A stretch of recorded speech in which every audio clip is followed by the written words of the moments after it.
রাধে রাধে বন্ধুরা, চলে এসেছি রাধিকা অ্যান্ড হার ফ্যামিলি ব্লগের আরেকটি নতুন ব্লগ নিয়ে। আশা করি তোমরা সবাই ভালো আছো, আমরাও ভালো আছি। আজকের ভিডিওটা শুরু করছি ভগবানের দর্শন দিয়ে, কারণ আজকের ভিডিওটা কিন্তু এই যে ক্লিপিংসটা তোমরা দেখতে পাচ্ছ, এটা ছিল 13ই মে 29শে বৈশাখ শ্রী অপরা একাদশীর ভিডিও। সেদিন একটা গুরুত্বপূর্ণ দিন ছিল আমাদের জীবনে। বহুদিনের অপেক্ষার আজকে অবসান। দেখো, দাদা চলে এসেছে কলকাতার থেকে, সকাল 10:30টার মধ্যে বাড়িতে পৌঁছে গেছে। চলে এসেছে কারণ আজকেই হলো সেই দিনটি যেদিন ফাইনালি দাদার সাথে মা কলকাতাতে চলে যাচ্ছে।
আজকে যেহেতু একাদশী আর দাদাও যেহেতু একাদশী করে, তো রান্নাবান্নার তো সেরকম কোনো ব্যাপার নেই, যা হবে সব একাদশীর অনুকল্প প্রসাদ।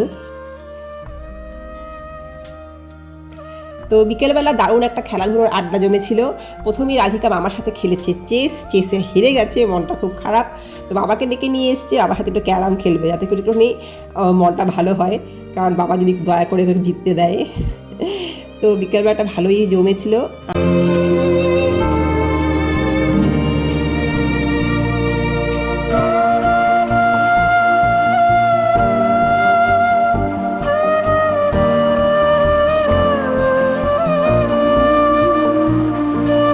তো মা এখানে হচ্ছে গিয়ে মার গোছানোর যে প্রক্রিয়াটা, সেটা ফিনিশিং টাচ দিচ্ছে। এই ছোট্ট ট্রাঙ্কটার মধ্যে এমন কিছু জিনিস রেখে গেল যেগুলো মা নিয়ে যাবে না, যেমন রুম হিটার, আরও কিছু ইলেকট্রনিক জিনিস আছে যেগুলো মা যখন আসবে তখন মা ইউজ করবে বলে যাচ্ছে আমাকে, যেগুলো যত্ন করে রেখে গেলাম, ধুলো যেন পড়ে না। তো এখানে মার সাথে দেখা করতে আসছে অনেক কাকিমারা। কয়েক দিনের মধ্যেই মার এত বন্ধু বান্ধবী হয়ে গেছে এখানে। আসলে মা তো ভীষণ হাসিমুখ, হাসি খুশি আর ভীষণ মিশুকে। তো যার সাথে মেশে এক দুদিনের মধ্যে ওর সাথে ভীষণ ভালো বন্ধুত্ব হয়ে যায়। তো যারা আসতে পারেনি তারা ফোন করে হ্যাপি জার্নি বলেছে, আর বলেছে ভালো করে থেকো, আবার অবশ্যই এসো। আর একজন কাকিমা এসেছিলেন, দুজনেই ভীষণ ভারাক্রান্ত মন। কি বলবো, মানে এত ভালোবাসা দেখলেও পরে মনটা ভরে যায়। দেখতে দেখতে অপর একাদশীর দিনটি হাসি কান্নার মধ্য দিয়ে কেটে গেল। দাদা এখন অনুকল্প প্রসাদ নিচ্ছে একাদশীর, মা আদর করে খাইয়ে দিচ্ছে মিলের সাথে ঘি দিয়ে আলু ভাজি।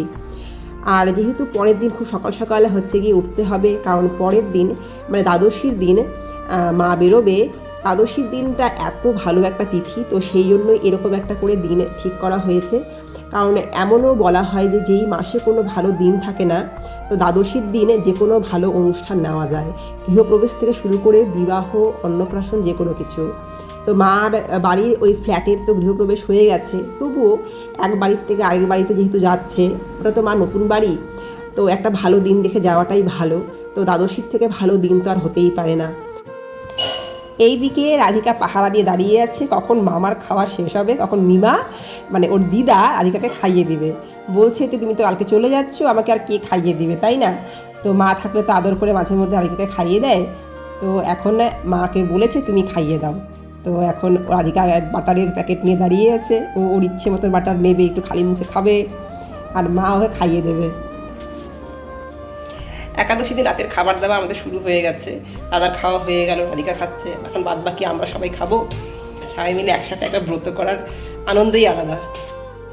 মার প্যাকিং পুরো কমপ্লিট, জাস্ট একটু ফিনিশিং টাচ দিয়ে নিচ্ছে, চেক করে নিচ্ছে সব নিয়েছে কিনা।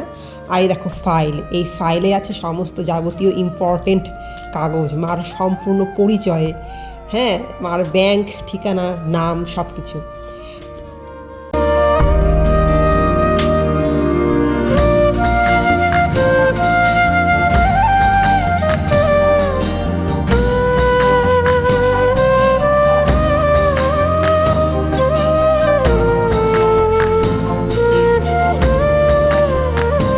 চলে এলাম পরের দিনের ক্লিপিংসে। দ্বাদশী, 14ই মে, বৃহস্পতিবার। চলে এসেছে তেলিপাড়ার থেকে আমার এক কাকু, বাবার ভীষণ এক প্রিয় বন্ধুর ছেলে পুলুদা। সে নিয়ে যাবে দাদা আর মাকে শিলিগুড়ি পর্যন্ত। তো ময়নাগুড়ির থেকেও কেউ একজন দিয়ে আসতে পারতো, কিন্তু পুলুদা যখন শুনলো মা পার্মানেন্টলি চলে যাচ্ছে কলকাতাতে, তো ও হচ্ছে নিজের থেকেই বললো যে আমি দিয়ে আসবো। তো এসেছে। আর এদের ফ্যামিলি আর আমাদের ফ্যামিলি, আমরা দুজনেই কিন্তু বহু পুরনো পরিচিত তেলিপাড়াতে, আর সবাই আমরা কিন্তু প্রসাদভোজী।